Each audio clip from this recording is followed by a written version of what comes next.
Okay, we're going to get started here in about 30 seconds.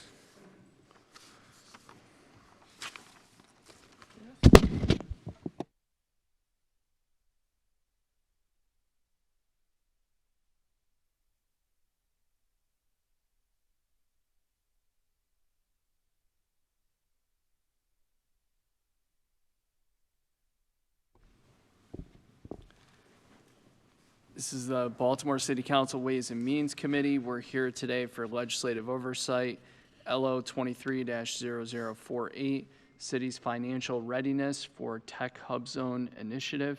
Mayor Costello, Councilman from the 11th District, Chair of the committee. To my right, Councilwoman Danny McCray, 2nd District, member of the committee. And to my left, Councilman Robert Stokes, 12th District, Vice Chair of the committee. To my immediate right is Marguerite Curran, staff to the committee. We are also joined by representatives from Council President Nick Mosby's office and Mayor Brandon Scott's office. Council President Mosby will be joining us. He got caught up at a prior event, but should be here with us by about 1:30 p.m. today. I want to do a quick run of show. We're going to start off, introduce our panelists. We're going to start with Greater Baltimore Committee. Then we will go to our city agencies, and then we have a number of panelists from our anchor institution and private sector partners. For the GBC portion, we're going to give about 15 to 20 minutes because GBC was the lead in the application that resulted us in being awarded the Tech Hub Zone designation. Then we'll go to BDC, Finance, MOED, and then on to the anchor and private sector partners. After we get through testimony from each group, the other groups will be given up to 5 minutes apiece. We will then take questions from the council, and we will open it up for public testimony. We do anticipate doing subsequent hearings on this topic. Probably the next one will be in the plus or minus March of 2024 range. We are viewing today's hearing as really an educational opportunity for the City Council and for the public. You all are the experts in this and have been in the weeds, so please explain it to us as if we don't understand, because there's a lot of it that we're looking to learn about.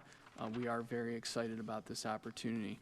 One other note, when we get through GBC and the city agencies, before we go to our anchor institution and private sector partners, I believe Council Mosby will be providing some brief remarks in that period in between. So with that, I'm going to do a quick roll call. When you're testifying, you all have a microphone in front of you. There's a button on your right. When you press that button, this light will light up red. So please use that when you're speaking. Please turn it off when you're done speaking. These microphones are extremely sensitive. We've also been joined by Councilwoman Odette Ramos, 14th District. So on behalf of Greater Baltimore Committee, Mark Anthony Thomas, do you have anyone else from your team? I have Pulthik Chatterjee, who will be joining me. Got it. And then Baltimore Development Corporation, Colin Tarbert. Present. Mayor's Office of Employment Development, Mackenzie Garvin. Dominic, do we have anyone from Department of Finance? Mr. Chair, the Department of Finance supports the resolution and is ready to assist in any way possible. And if you all have any additional questions, we'll definitely get those followed up on as soon as possible. Okay. Is someone from Finance available to participate today? I believe there are a few meetings, but they're trying to get here. If they don't get here, I will direct any questions that are for them. Thank you. Yep. We have Latimer Ventures, Mr. Cooper. Present. Thank you. Sir. Fearless Technologies. If you could grab a chair, any which one you like. Thank you. Johns Hopkins University of Medicine. Ms. Weiskell, happy birthday. Thanks for coming in on your big day. University of Maryland, Baltimore, Mr. Hughes. Present. Thank you. Coppin State University. Coppin's not with us today. And South Duval. Present. And your name? Matthew Brown. Thank you, Mr. Brown. We also invited Morgan State University and Wexford Technologies. Unfortunately, they had conflicts today, but hopefully Morgan and Wexford and Coppin will be joining us for the next round of this discussion. So with that, Mark, I'll turn it over to you. Great. So good afternoon. I'd like to share first why the Tech Hub bill was created and what was the inspiration for that bill and why GBC took a leadership role. So over the last 25 plus years, obviously, as the United States has become the world leader in tech innovation, the bulk of what has driven investment, new startups, international entrepreneurs, and venture capital have largely been in a handful of metropolitan areas. Brookings Institute showed back in 2019 that there were 5 metros that accounted for roughly 90% of the innovation job growth in America, and the bulk of metropolitan areas had actually lost their share of innovation-driven jobs. And when you look at the market, it would not change unless there was major federal intervention where companies, tech leaders believed should be investing. And so they advocated for the creation of the Tech Hub to the U.S. CHIPS Act as part of our overarching global competitiveness strategy so that we could not only bring in onshore chip manufacturing and other technologies, but stand up ecosystems that had a lot of promise. When I was hired, a lot of you know the Greater Baltimore Committee and the Economic Alliance of Greater Baltimore were merging to really restructure the function of the organizations. And most of my work had been in major U.S. cities and regions crafting these types of strategies. And so it was really important when I came on board a year ago that we position Baltimore as one of the tech hubs that would be selected for the program. I will say Baltimore was institutionally at a disadvantage. Our proximity to Washington, D.C., and Philadelphia and New York, which were already world-class tech hubs, didn't actually go along with the hypothesis that we're diversifying tech out of existing hubs. And so it's really important for us to emphasize the post-industrial economic nature of our market so that people viewed us as a place that merited investment. And so the GBC took the lead to bring together 38 coalition members, and I'll have Pothik Chatterjee walk through the actual proposal and how successful we were. I will say with the initial program, Congress and the White House have designated $10 billion to stand up the actual tech ecosystems of the markets that were selected.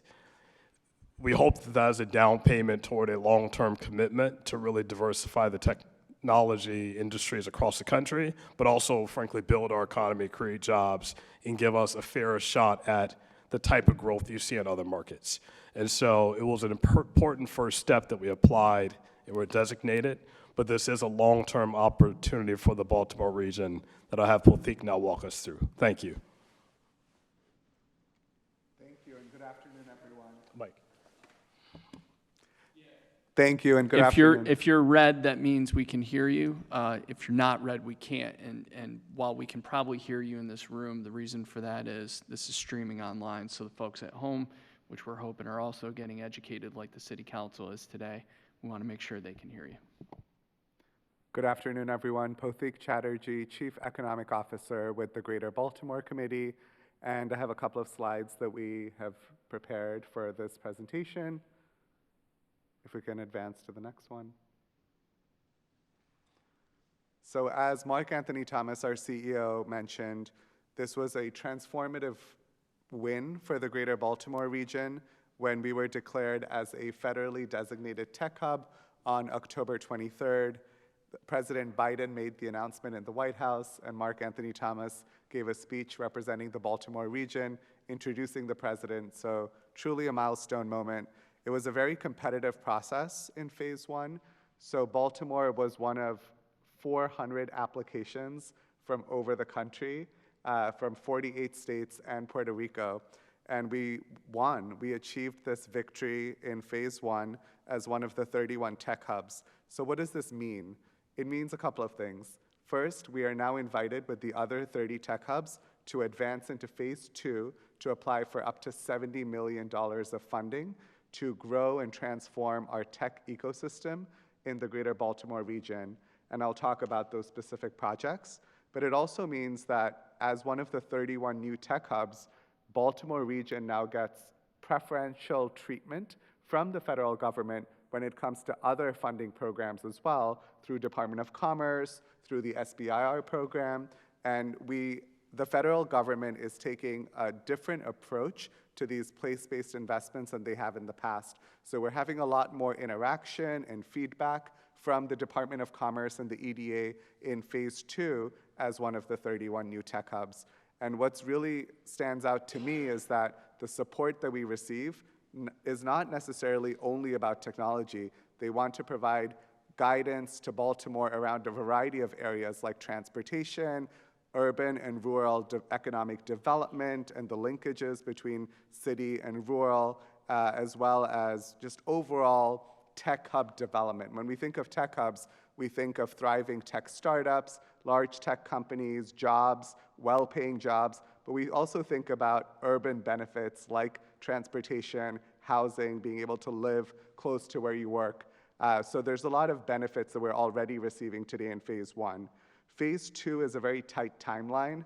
Our application is due February 29th, so we have approximately 2 months to put together a longer application for the $70 million, and these are for projects that will supercharge commercial pathways for our focus area for Baltimore. So the federal government asked us to pick our tech specialization area, and based on our assets and universities like Johns Hopkins, Morgan State University, University of Maryland, and our strengths in biotechnology and life sciences, we selected biotech as our technology focus area, and we also added AI. So there's a revolution happening in artificial intelligence and machine learning across a variety of industries, but we see a lot of impact already taking place in healthcare today, whether it comes to designing trials, like clinical trials for drug development, and using the power of AI for precision medicine and gene editing. We're already starting to see those applications, like the FDA approval for a new treatment for sickle cell disease using gene editing that was approved last week. So that's why we chose biotechnology and AI as our focus area, and there's several other tech hubs that have selected that area as well, including Philadelphia, Wisconsin, Birmingham, Alabama, and Minnesota. So Baltimore is directly competing with these tech hubs, along with the other 25 that were designated as well. Next slide. So I think one of the main reasons why Baltimore was so successful in phase one was through the power of our collaboration. For the first time, the healthcare technology industry in the greater Baltimore region came together, sat at the table, and pursued such an ambitious goal of being one of these tech hubs in a $10 billion program. And we are very fortunate to have diversity across our consortium of 38 institutions representing higher ed, the private sector, government and economic development agencies, as well as workforce development agencies. This was required by the EDA to have representation from all of these different backgrounds, and over 6 months, we worked really hard on our phase one application. We're very thrilled that we won, and we're back at the table meeting weekly in our consortium meeting groups and our project groups. And one of the areas of feedback that we received from the EDA was the strength of our consortium and the strength of the diversity of Baltimore's tech workforce, being one of the most diverse in the country, with our Black and brown entrepreneurs and female founders that are in our ecosystem that are represented through the various consortium members. As I mentioned, phase two is due February 29th, and we're gathering letters of support from our consortium members and our partners. In phase one, we accomplished 170 letters of support, which was a big amount of work. For phase two, it's more about the quality of the letters and the depth of the matches and commitments that consortium members and partners can provide that will really help us win the funding in phase two. Next slide, please. Our vision for Greater Baltimore as a tech hub really focuses on equity and making Baltimore's tech hub equitable and accessible for all populations. Now, historically, when we look at tech hubs like in Silicon Valley or Boston, they have not typically been very inclusive. Less than 2% of venture capital in the United States goes to Black founders. And so we intend to change that by focusing on investing in minority founders and creating programs through the $70 million of funding that can help create sustainable, equitable, and inclusive growth. And there's several different components to that. Part of it is through commercialization and creation of jobs so that we can help startups grow faster and get to the market faster and keep them in Maryland, because part of our challenge has been losing startups to other regions after that early stage. So we talk about firm creation and growth, keeping businesses in Baltimore and Maryland, capital formation and deployment. We want to attract more venture capital investors to the Baltimore region and grow funding opportunities for that growth stage when biotech and AI companies need that funding to scale up. Workforce development, job creation and retention, and improving equitable health outcomes. We know that there's a lot of social determinants of health that impact our population in Baltimore and Maryland outside the four walls of the hospital. So we want to make sure that we are investing in technologies and companies and platforms that improve social determinants of health, utilize artificial intelligence to conduct analytics on data so that the benefits of these technologies are impacting all of our populations in Baltimore and Maryland. Next slide, please. And I just have 2 more slides, and so we'll try to stay within the 15 minutes as requested. So this is probably the most important slide that shows our 4 main projects that our consortium is putting forth in phase 2, along with a 5th smaller project that I'll talk about as well. So the first is around biomanufacturing. We plan to develop a biomanufacturing hub that can be leveraged in biotech production for both defense and commercial purposes. And this is building on DoD's supply chain investments across the country and creating a biomaterials manufacturing hub in our Baltimore region. The second project is regional accelerator and venture funding. We want to strengthen our regional innovation pipeline, improving the capacity to prototype and develop lab-to-market strategies. There are a number of accelerators that exist today in Baltimore City and the region at large, but we want them to really come together and coordinate so those mentorship functions, funding options, and cohorts can really work together at a regional level to have the maximum impact and competitiveness for Maryland. The third project is Anchor Innovation Hubs. Typically, when you think of a tech hub, there's an innovation district or innovation neighborhood where startups can gather together with investors, corporate customers, and other startups to create that entrepreneurial activity and buzz.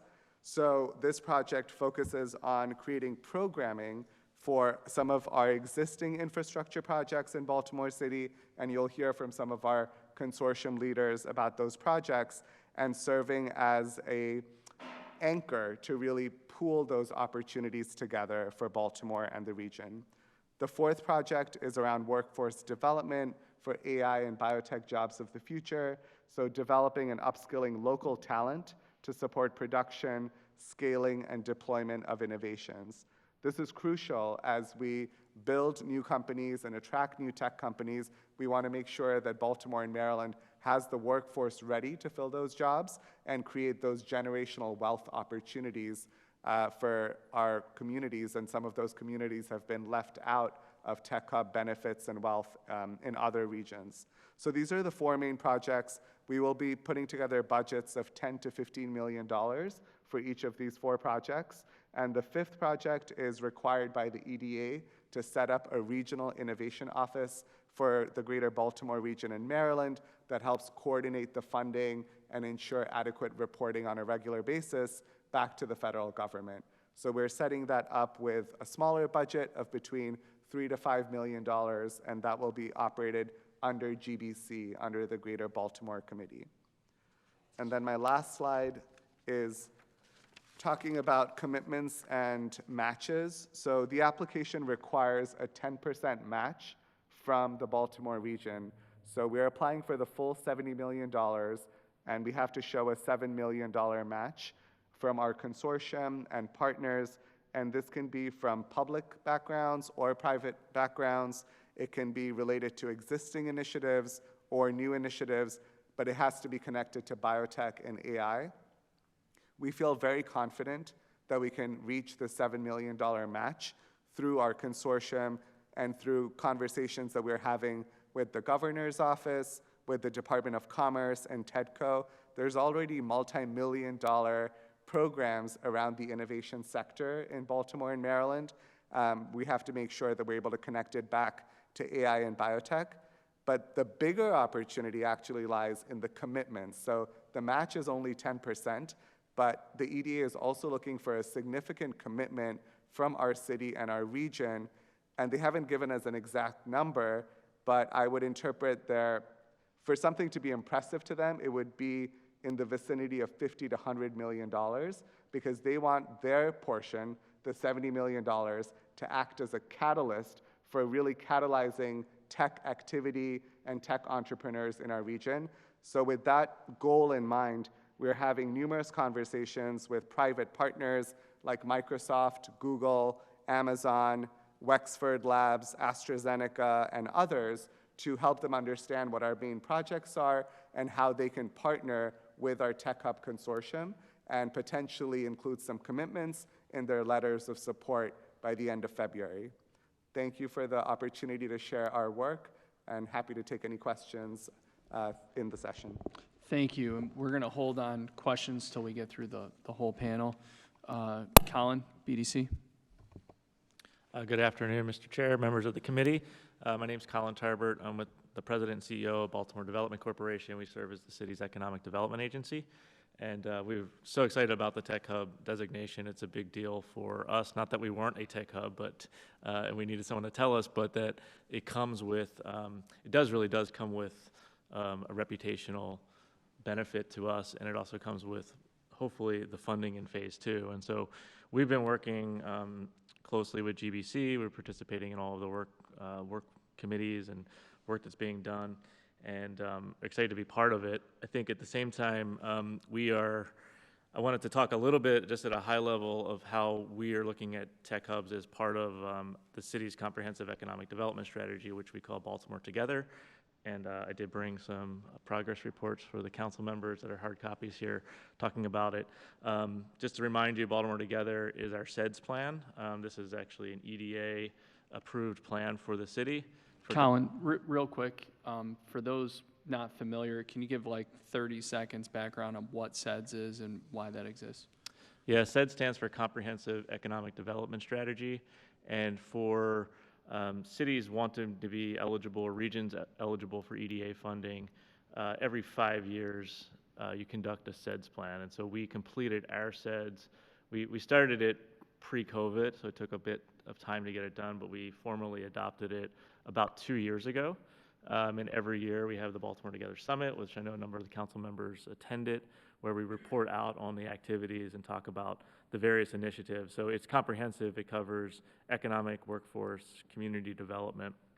It really sets the vision and the broad strategy and the broad goals for economic development. And in there's a number of key sectors, of course, one of which is technology, and calls out some of the work that's being done that's represented in this room. And so in the context of Baltimore Together, we're looking at, how can this tech hub designation and program move forward those goals and vice versa. And so within that context, we also are essentially revamping what is known as the ETC, the Emerging Technology Centers, which had a leadership change. Last year, we went through a strategic plan that was based on Baltimore Together, so that all of this is flowing together. And recently released a strategic plan that's available at etcbaltimore.com.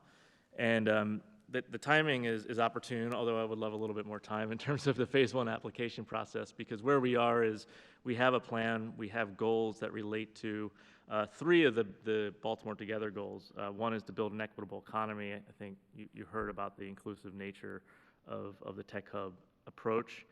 2 is to build a thriving innovation and small business ecosystem. So certainly on the innovation side, Tech Hub aligns well. And then as you saw in the last component that was talked about is building a stronger workforce system. And so our goals in relaunching ETC is to accomplish those goals and align with the work that GBC and the consortium are doing. And so just in, high level, our strategic plan identified 3 needs that ETC should meet. One is amplifier, talking about the voice of Baltimore entrepreneur and ecosystem. With the Tech Hub designation, that's a huge win in being an amplifier. 2 is catalytic funding. You heard about the need for more venture funding, especially for established companies that reach that growth level, and then unfortunately, can't scale up because of lack of capital. And then the last is the community connector component. And I would say we want to be part of the ecosystem, and we want to be additive. And so making sure that ETC plays a role that's supportive of a lot of the work that's already going on is really important to me. And the old ETC that kind of existed, which was a co-working space, we ran an accelerator program, we ran actually 2 accelerator programs, and had incubator. A lot of that work's being done now by partners in this room that you'll hear from, and so we don't need to duplicate that. I can tell you what we're not going to do is we're not going to do co-working space. The office market has changed, and we don't need to do that. I think where we want to focus, although we kind of want to go through this process with all of the partners and figure out how we can best leverage our resources to contribute, is probably around that catalytic funding piece. And I'm sitting next to a venture capitalist here, but I think Baltimore needs more prominence in terms of bringing venture capital to the amazing companies that are here and the amazing technology. And so that may be a space where ETC can really be helpful in coordinating the story and amplifying the businesses that exist here and trying to bring additional resources with a focus on equity and underrepresented founders. So that's kind of where I think we are headed, and over the next 30 to 45 days, hopefully we can get there quickly. We are in the process right now to search for a new executive director for ETC. That was posted on October 30th, along with the release of the strategic plan. And so hopefully over the holidays and the first part of January, we'll be able to select the next leader and plug into this process seemingly. Thank you. We've also been joined by Councilman John Bullock, 9th District. Let's turn to Moed McKenzie. Hi, good afternoon, members of the council. My name is Mac Garvin. I'm the director of the Mayor's Office of Employment Development. In terms of the hub designation from a workforce development perspective, we are excited about the prospect of an influx of resources and the job creation in Baltimore City and in the region. I think when I looked at the narrative, it said 52,000 jobs by 2030. I think moving forward, it's going to be really, really important that the Baltimore City Local Workforce Board is a part of the conversation and is a part of the collaboration, but not just us, but also the other workforce boards that are a part of the region. It's really going to be important to leverage our knowledge, our experience, standing up programs, working with underserved populations, also leveraging our resources, whether it's WIOA, other funds, or with philanthropic agencies, et cetera. I also think it's going to be really important if we're talking about the impact for specifically Baltimore City residents. When we look at these 52,000 jobs, we have to be very intentional about looking at the jobs and understanding within those opportunities what opportunities require a 4-year degree and what opportunity requires credentialing, requires 2 years degrees, et cetera. The data tells us that right now, Baltimore City residents, I think it's about 35% have 4-year degrees. And so if we're not thinking about working on the employer side to really understand what are the skills, what are the qualifications, what are the ways that residents can have access to these jobs, we run the risk of leaving a lot of Baltimore City residents out. And so there are a lot of examples of industry-led, sector-led partnerships, some that we've done at MOED, some that our other partners that I mentioned that should be a part of the collaboration have run, and there's a lot of data and information about how sector partnerships work really well to have really good outcomes for individuals. I think that's going to be really important. And just again, in terms of when I read through the narrative, thinking about equity and access, when we talk about funding, just ensuring that we actually are funding those things that provide equity and access for people. So if we talk about equity, it means giving, obviously, individuals what they need to have the same outcome. We want everyone to be able to have a very good job. If you have a four-year degree, likely you're able to have greater access than someone that doesn't, but we still, if we're thinking as a hub, as a sector, we still need to provide those resources for others, whether it's transportation, childcare, legal services, mental health services, training, et cetera, to help them have that same equitable access to this industry. Thank you. Thank you, Dom. Thank you, Mac. Sorry for using your full name. Dom, I also call you Dominic. Speaking of full names, anything that you want to add on behalf of Finance? No, just that if anyone has any questions, when you get the questions, we'll definitely get those down and follow up as soon as possible. Excellent. Thank you. Latimer? Thank you so much for having me here today. It's exciting to participate. I think participation, inclusion is vital to making sure that this brilliant piece of legislation that's now going to impact Baltimore and the region filters appropriately through all of the various neighborhoods and people that are represented here in community. I would plus one to everything that was said here already. In addition to that, I might lay some additional groundwork around some facts that I think would be pretty interesting to review. When I look at when we look at just building on some of what Mark talked about earlier, we've got roughly 1.1 Black and Latinx Americans today that are costing America somewhere around $50 billion, right, of annual spend relative to the fact that they are just so far behind in terms of the wealth gap, right? And if you apply that to Baltimore and you assume that 30% of our population is at or below the poverty line, that's roughly $810 million costing, that's costing Baltimore every year.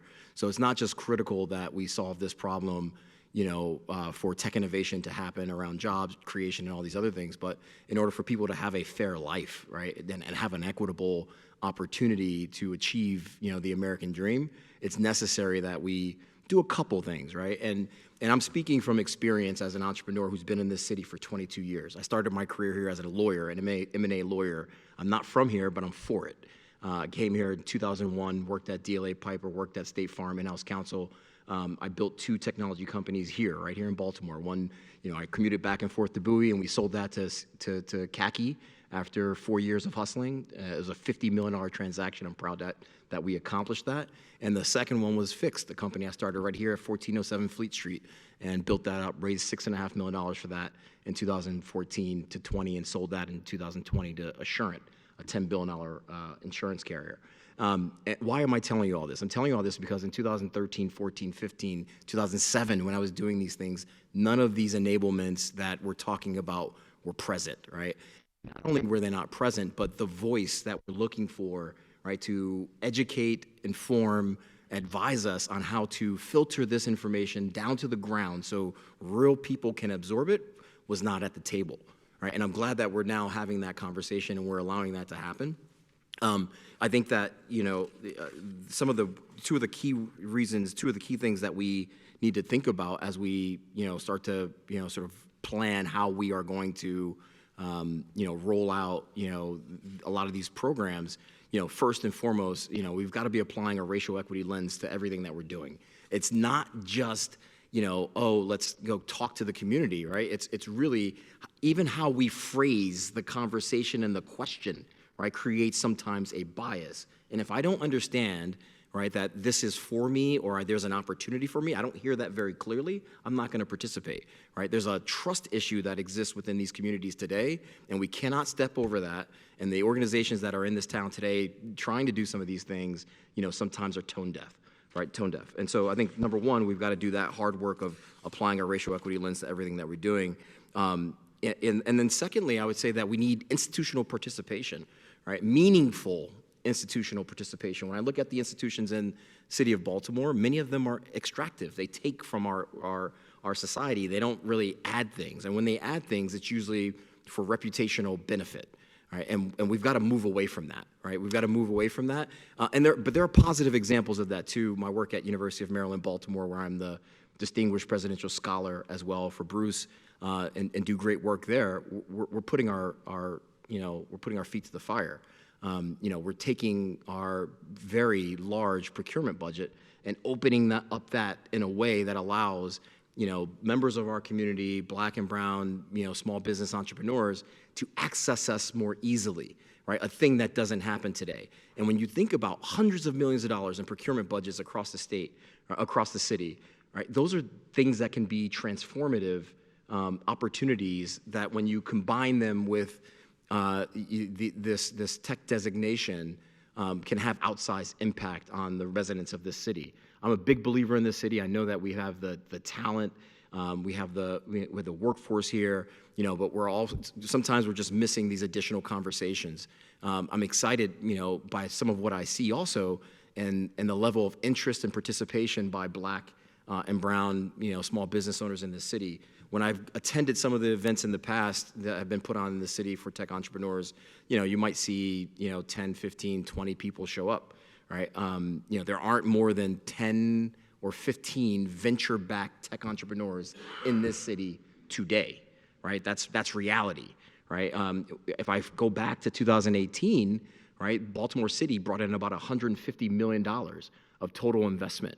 Right, less than 10% of that went to Black founders. Right, I raised $6.5 million that year. I was 6.5 of the 6.7 million raised. Right, that's absurd. That's absurd, right? And so when I think about the investments that we've got to make, it's got to be these institutions also that are participating in this in meaningful ways that don't just create jobs and opportunities for that, but ways that they can turn over their IT budget so that entrepreneurs can try their tools, their products on new sets of customers that give them some sense of where they're going. And lastly, I'll just say that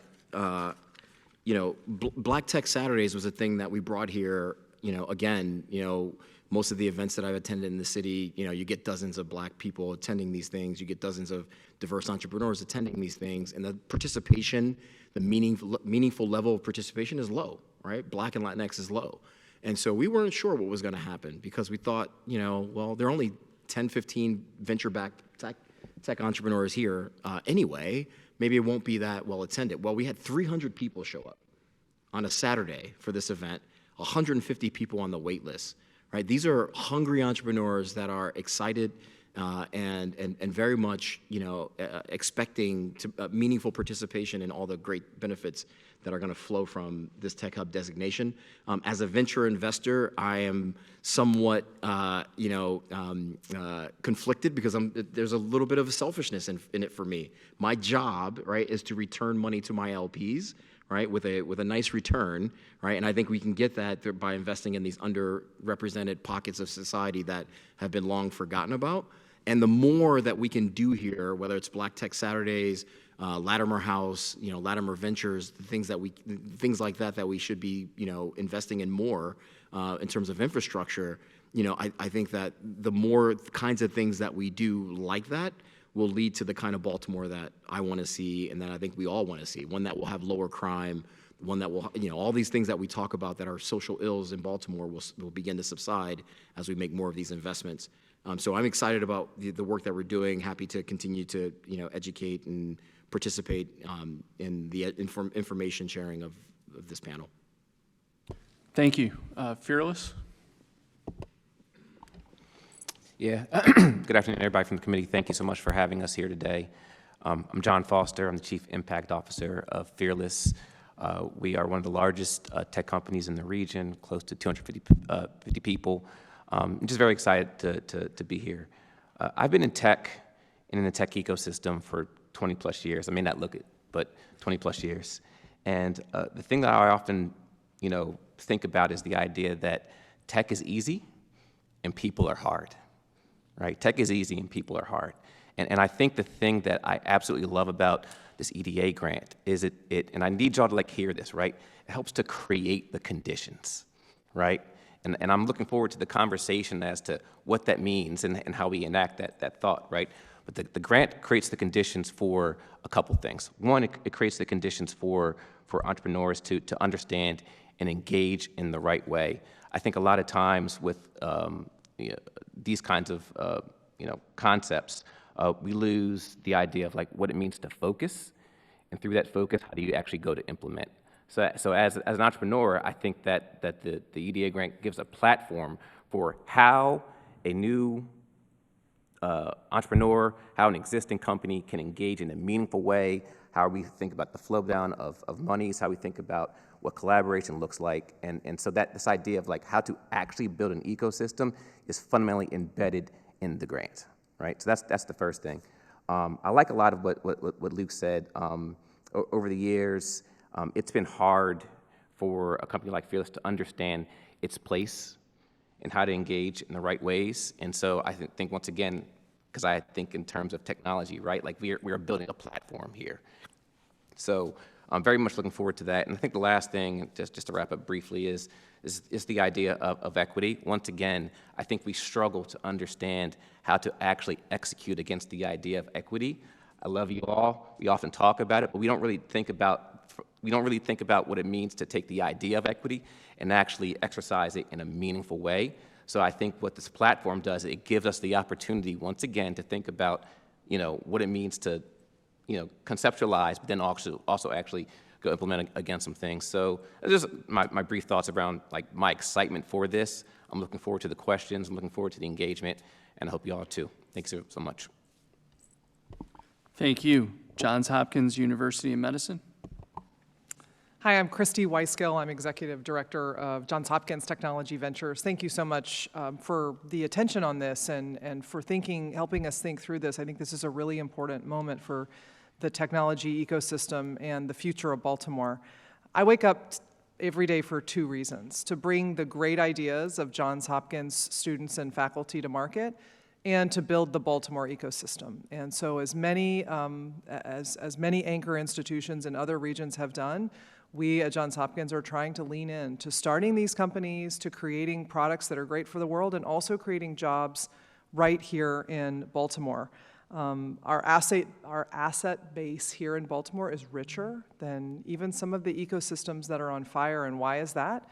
They're more coordinated, and there's a real strategy to what's happening. And I just want to thank Mark and Potik and really everyone in this room for coming together. I think if nothing else, this moment is showing that when the region comes together and we deploy resources effectively and strategically, it can make a huge difference.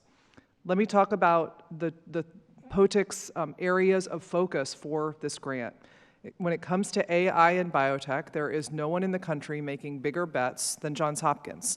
We have a track record, and we are building on that. We have recently announced that we will be hiring over the next several years over 100 faculty in AI.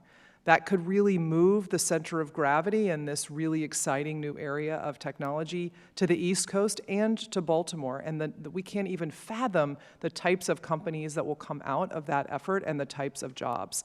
And we're really committed to being part of that. I think you can see this momentum, whether it's the Bashatis family commitment through Blackbird Labs, whether it's the work at Upsurge, where I am the co-chair and committed to an Equitech ecosystem, which has been already discussed today, and the opportunity to really continue to bring these startups and corporate partners to town.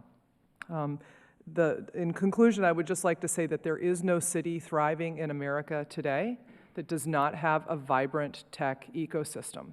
growth is the way out of where Baltimore is today. We have the momentum, and I believe that the resources from this grant will get us where we need to go.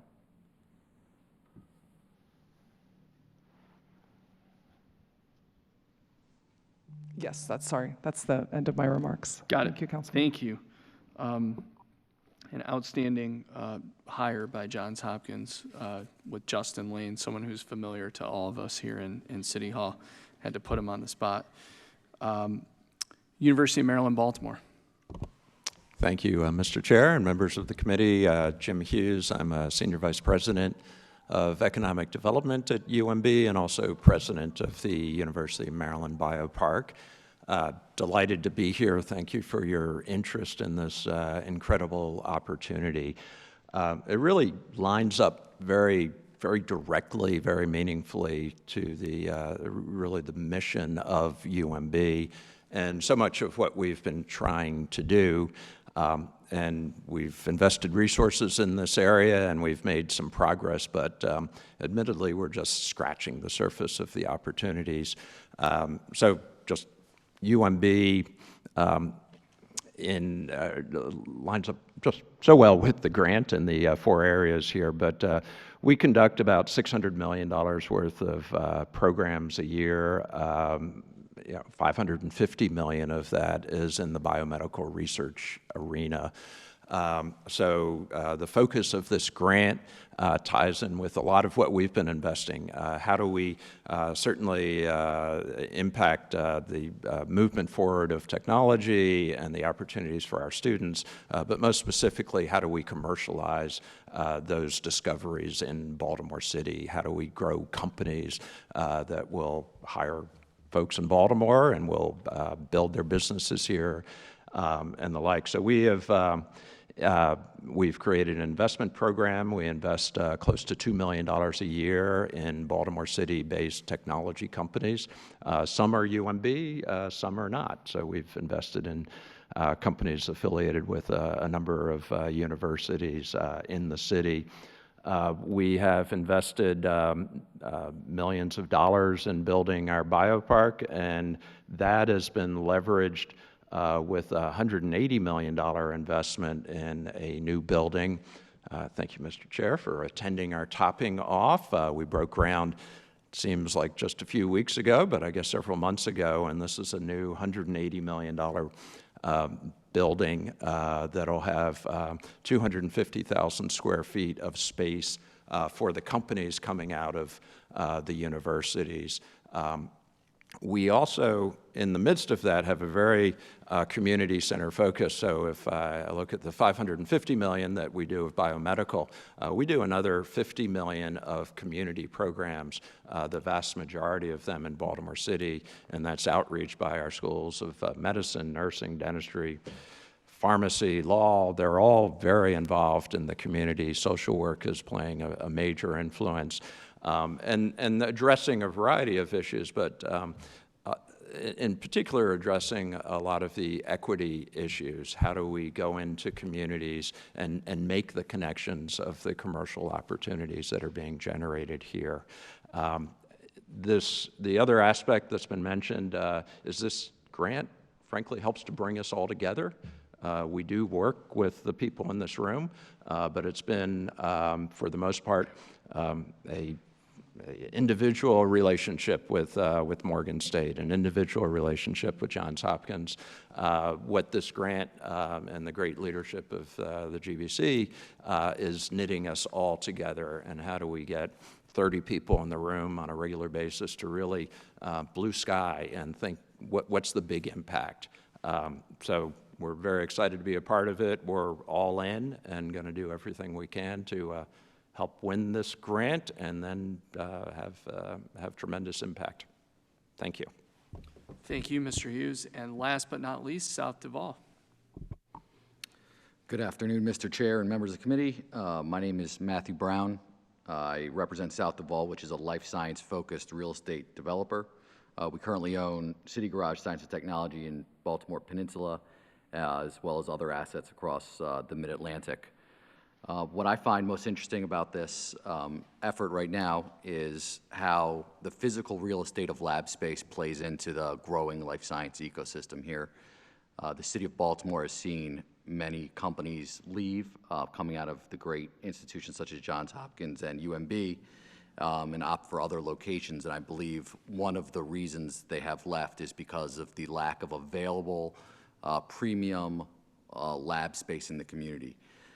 So it would be interesting to see how we can leverage this Tech Hub designation to encourage and allow early-stage companies out of these institutions to stay, build homes in the Baltimore area, and continue to grow higher locally and have residual value for the economy here. So that's all I have to say. Thank you. Thank you. That was incredibly helpful. We'll start off with questions. Councilman Stokes.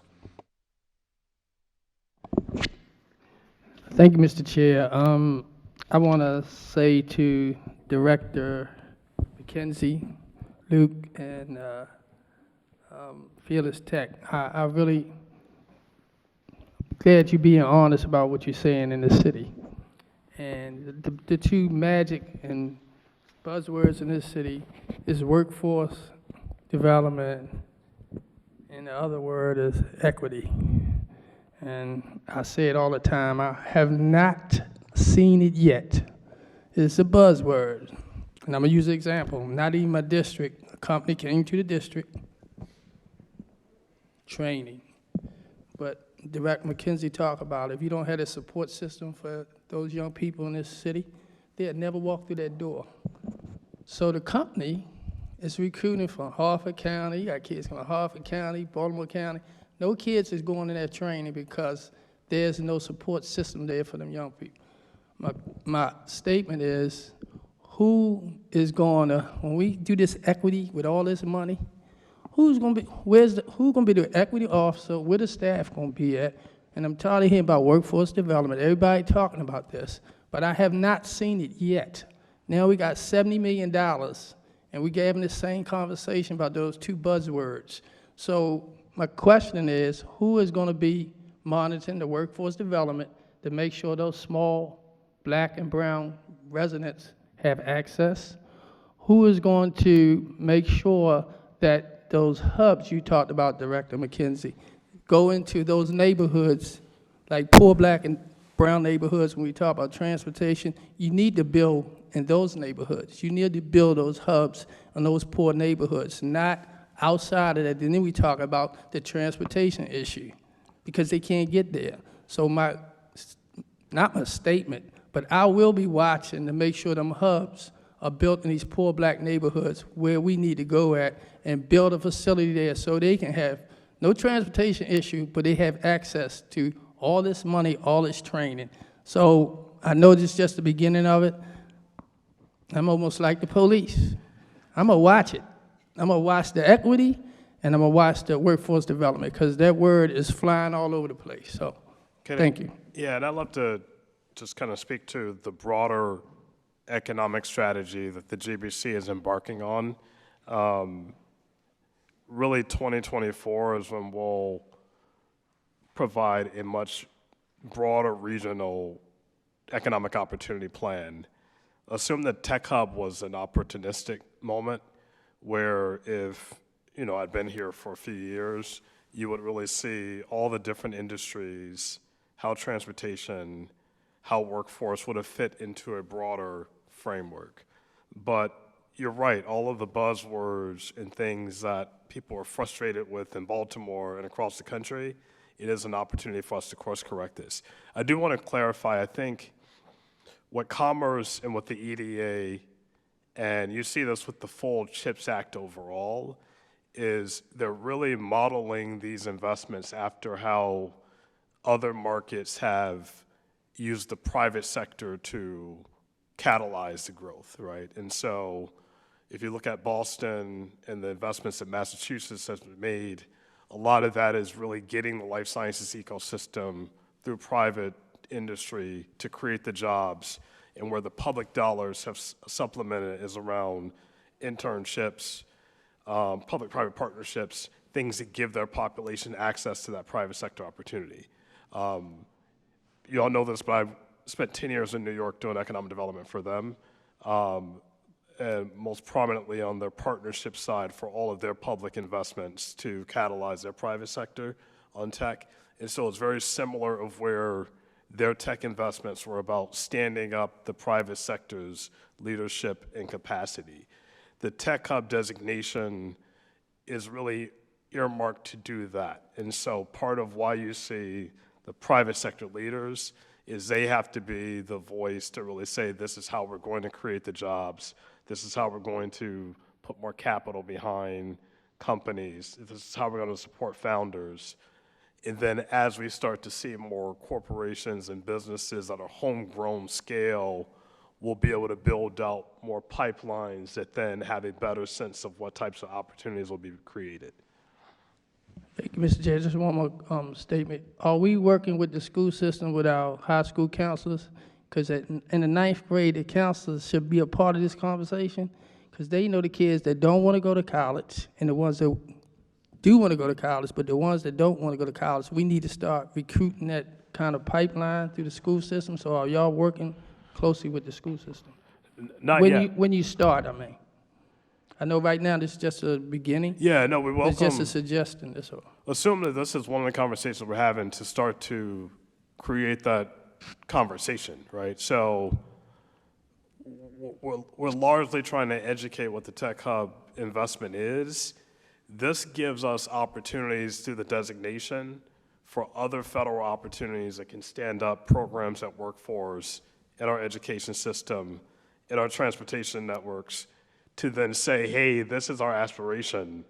As we apply for other means of funding, support those applications and ambitions so that we can actually create an equitable economy. But we welcome conversations so we understand what people are targeting and what their goals are so we can build alignment. Thank you, and I want to thank Director McKenzie because she made some comments. That recruitment piece can come right through the Mayor's Office of Employment Development. Thank you, Mr. Chair. Thank you, Councilwoman Ramos.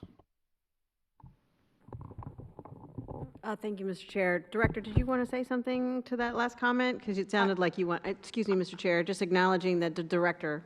Yes, thank you. Thank you for those words. I just wanted to acknowledge a couple things. First, just speaking that Baltimore City was named a workforce hub because of the work that it's done over the last several years within workforce development, including our investment in our ARPA funds, what we're doing with offshore wind, and also the work that we'll be doing with Amtrak and the building trades on the Frederick Douglass Tunnel. To speak to what the councilman was saying regarding working with the schools, again, going back to what I was saying about making sure that the public workforce system is really involved in this process to leverage the relationships that we do have. Number one, we're working with city schools on the Maryland Blueprint for the Future, the third pillar regarding the career counselors being in schools. And so right now, we are onboarding about 60 career coaches at MOED to be in the middle schools and the high schools to connect with those students to help them get on their career pathways per the Kerwin legislation. And then also we have a program with Baltimore's Promise. It's called Grads to Careers. It's a very successful program where we identify young people in high school before they graduate and help them get connected to occupational skills training.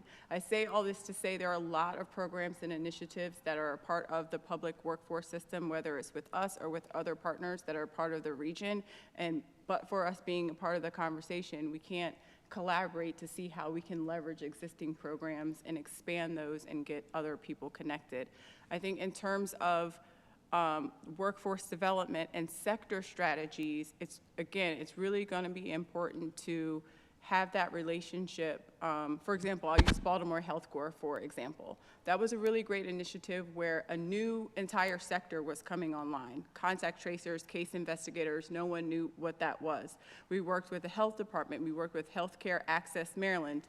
MOED and Baltimore Corps act as intermediaries. We had training providers, Baltimore Alliance for Careers in Healthcare, which is a sectorial strategy. We worked to identify what were the actual qualifications to be in those jobs. It didn't require a 4-year degree. We wrote rubrics to help other people that normally wouldn't have access to these opportunities have access to these opportunities. And then we paid for supportive services, career counseling, career navigation, financial empowerment, and those were all available to individuals who were going to access these jobs. So there's a way to set up a sector partnership that includes industry, includes training providers, includes workforce intermediaries, and supportive services to have good outcomes and access and equity, again, for all individuals to be able to have access to this opportunity.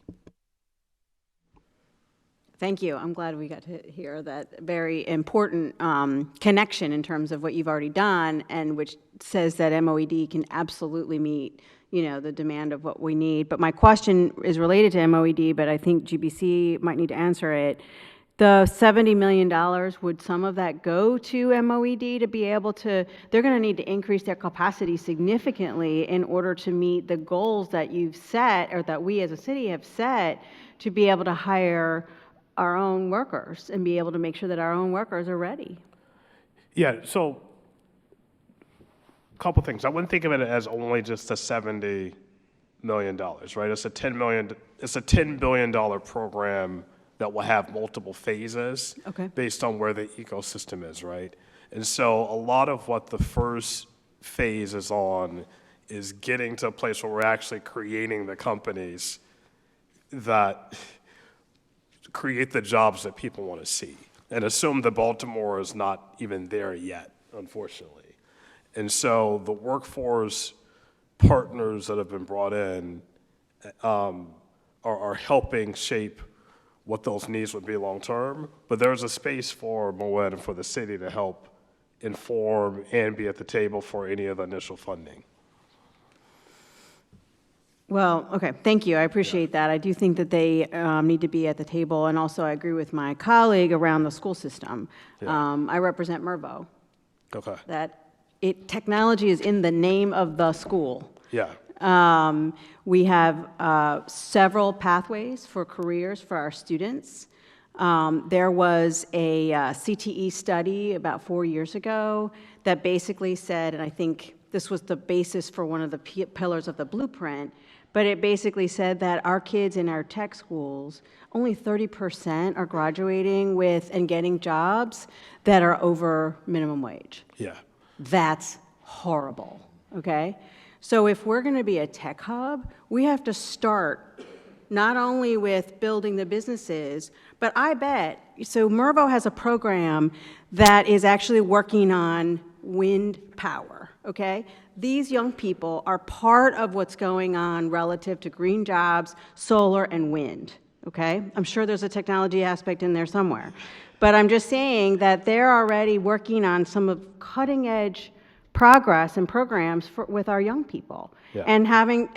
So you've got to, you know, I'm sure that there's a young person at Mervo that would be one of your businesses that you want to start, right? And so I just think that we've got to bring the school system in, or at least Mervo, I'll just speak for Mervo. Okay. In, because particularly that particular program is a really great program. So I think that it's important to just start to think about how those pathways can be built intentionally. Okay. And I think that's super important. And then my last observation is I met recently with a group of women who are tech entrepreneurs. It is important that we are also hearing from them in terms of their needs. Okay. In terms of making sure that our women business owners and entrepreneurs feel safe in the city, that they are encouraged and supported, that are very much part of this conversation. So I'm very hopeful that many of our women entrepreneurs are also part of this conversation. Thank you. Great. Councilman Bullock. No questions, but again, just as a comment, it's always good to see folks from UMB being here as well. and also fearless. But I will say this: it's just a great opportunity for our city, and just glad that everybody's being very thoughtful, because this is really a game changer. As you talk about thinking about where Baltimore's been as an industrial hub, and now going toward tech, I think this is really monumental. So it's great to see all the partners being engaged, and I know that we're taking a deep dive into it as well, because it's really going to affect so many of our citizens. So again, thank you all. Thank you. Mark, I think you would be the most appropriate person for this question. Can you talk through a little bit more about the funding that will be made available by the federal government and the competitive process and how all that works? Well, I'm sorry, could you repeat? And the competitive process and how that works? Yeah, so of the 31 hubs that have been designated for this next phase, they'll award roughly around 10 grants of between 40 to 70 million. And so there will be a portion that won't receive this phase, because there's only been 500 million allotted toward that $10 billion investment. So we still have to compete for all the next phases. And my assumption is, from the GBC perspective, we can advocate for what we think those allotments should be for, right? If I would love for the White House to say, we want to put $1 billion totally in workforce, and then it would fund so many different things that people have brought to our attention that could really get us the scale we want. And so it gives us really that dual role of applying and pushing for where future dollars should be allocated. But then there are the other designation benefits, as far as having a favored status around workforce funds, around other innovation programs, that by us being a tech hub, if GBC especially is ensuring that the EDA knows that there's alignment with what we're trying to do, that it positions us for other pots of money. Now, as far as the local match, what basically the federal government doesn't want to do is be the sole catalytic investor in everything that we're talking about. And so that means we do need the city, if there's opportunities, or the state or private industry, to say we're also committed to Baltimore's evolution as an innovation hub, and we're willing to commit our resources, match where there's opportunities, stand up other programs that support the tech ecosystem as well. Thank you. That's really helpful context. We've also been joined by Council President Nick Mosby. Mr. President, I want to thank you for your leadership on this issue, identifying the importance of having this conversation. I know your staff has been incredibly helpful in helping to get all of these fine folks together to help provide a very informed briefing. Mr. President. Thank you, Mr. Chair, to Mark Anthony, your team, and Colin, McKenzie, and the rest of the folks in the city.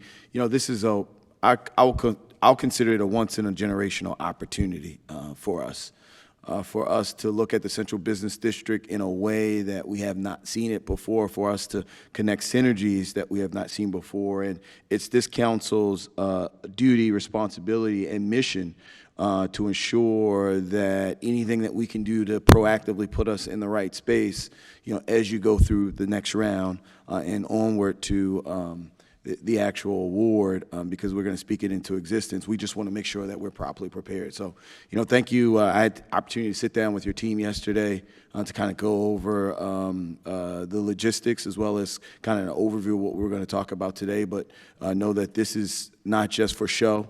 But the council really wants to be a committed partner, as well as with the administration, to ensure that this happens. So again, thank you for your leadership on this issue. I don't think that we can go without stating that. And thank you for your commitment of really pouring into the city in a way that will have measurable outcomes for that. Lastly, I'll say, you know, it's exciting not to just, you know, work with GBC as well as with BDC and other folks around the table from the administration, but also the folks that will really win out of this. So when I think about a Luke Cooper, or I think about a Fearless, and I think about the folks whose shoulders they're standing on, but more importantly, the folks that are standing on their shoulders, you know, this is a huge opportunity for all of us in a win-win. So again, thank you for your leadership. We look forward to continue to partner with you. Mr. Chair. Thank you, Mr. President. Colleagues, any other questions? Again, want to thank everyone for taking time out of your busy day to be here with us today. We will certainly be in touch in the near future to talk about reconvening in March to continue the discussion. Do we have any public testimony? Oh, you come on up.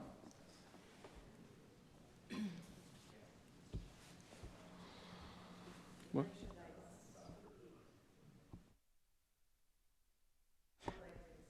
Well, if it's not specific to the tech hub zone designation, we're not going to take testimony.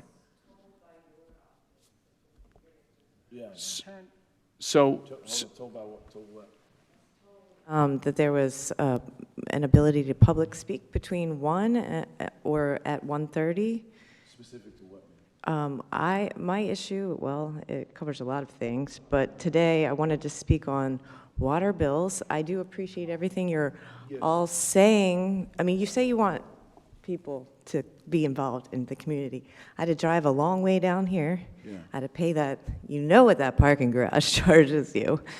So I would like to be able to speak on my issue if you are all concluded on that. I mean, it's a great plan, it's a grandiose plan, but we're talking about water bills and what people are really... Ma'am, if you want to address the council on water bills, we're Your going to give you... secretary told me come here today. I'm going to give you the opportunity to address the council on water bills. That's not specific to Right, what but the I'm team is here. last, correct? Yeah, we'll I let can you... come back up, but No, yeah, that's I what don't I mean. want to be like turned away anymore. Yeah, that's what I mean. We're going to allow you to allow us to finish this up. And then Absolutely. the council will stick around and hear from you. Well, Is that okay? I think it needs to be publicly heard. No, I mean, we'll let you talk on public, on TV Okay. about it. Yes, ma'am.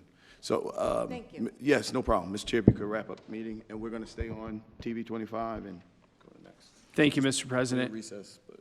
And just lastly, to our anchor institution partners and our private sector partners, again, thank you so much. Please keep the conversation going with us and with the Council President's office.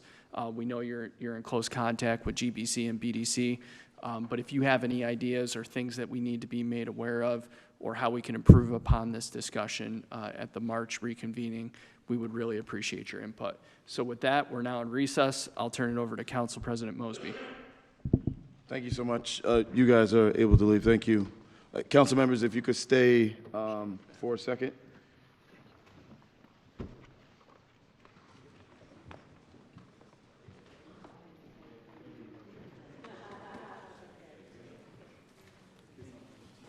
Thanks, man.